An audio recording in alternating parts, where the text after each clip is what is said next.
In the heart of the wiggliest, giggliest jungle lived a tiger named Timo. Now, Timo wasn't just any tiger. He was a zoomy wizzy, super speedy tiger. It was so fast he could race a raindrop and win. It was so fast he often arrived at places before he even decided to go there. One morning, Timo woke up and sneezed. It wasn't a little achoo. Oh no! It was a giant, jungle-shaking, super speedy sneeze. The sneeze was so fast, it shot out of his nose like a rocket, zipped past the sleeping sloths, and tickled a toucan's beak before Timo could even say, "Excuse me." The sneeze zoomed through the jungle, causing all sorts of silly chaos. It knocked a bunch of bananas right out of Monkey Mike's hands, and they landed perfectly on his head, making him look like he was wearing a fruity yellow crown. The sneeze then zipped over to the river, where it made a splash so big it washed Polly, the parrotess' favorite cracker, right out of her claws. Polly squawked, "Hey! My cracker just went for a swim." Timo felt a little bit bad, but also a little bit giggly. He decided he had to catch his speedy sneeze. So, he took a deep breath, wiggled his toes, and vroom. He was off. Timo zipped through the jungle, a blur of orange and black. He was so fast the leaves on the trees spun around like little green pinwheels. He passed a family of turtles having a picnic. "Hello!" he shouted as he zoomed by. The turtles looked up slowly. "Did you hear something?"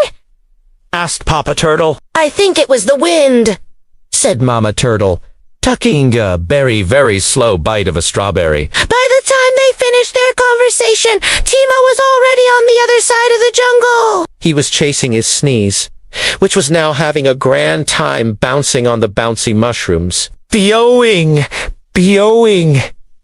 went to sneeze from one mushroom to another. Timo saw his sneeze bouncing and giggled. "Come back here, you tickly tornado!" he shouted. He tried to pounce on it, but the sneeze was too quick. It boinged right over his head and landed on the nose of a grumpy gorilla named Gus. Gus was trying to build a tower of pebbles, and he needed to concentrate. But then, achoo! Gus let out a sneeze even bigger than Timo. The pebble tower wobbled, it tilted, and then It stayed standing. The sneeze had actually blown the wobbly pebble back into place.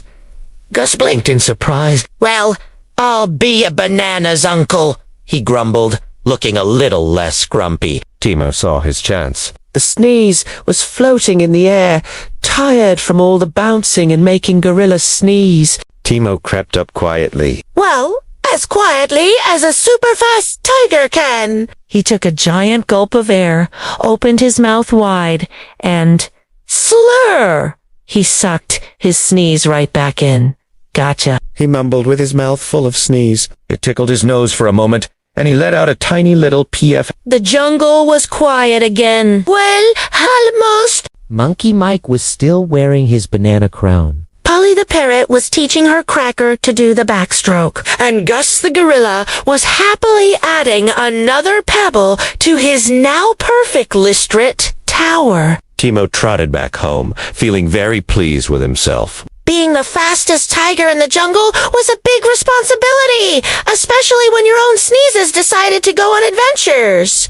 From that day on, whenever Timo felt a sneeze coming, he would grab a big, leafy hanky. He didn't want his sneezes causing any more silly trouble. But sometimes, just for fun, when no one was looking, he would let out a tiny, super-fast sneeze, just to see if it could beat him in a race to the big baobab tree. And you know what?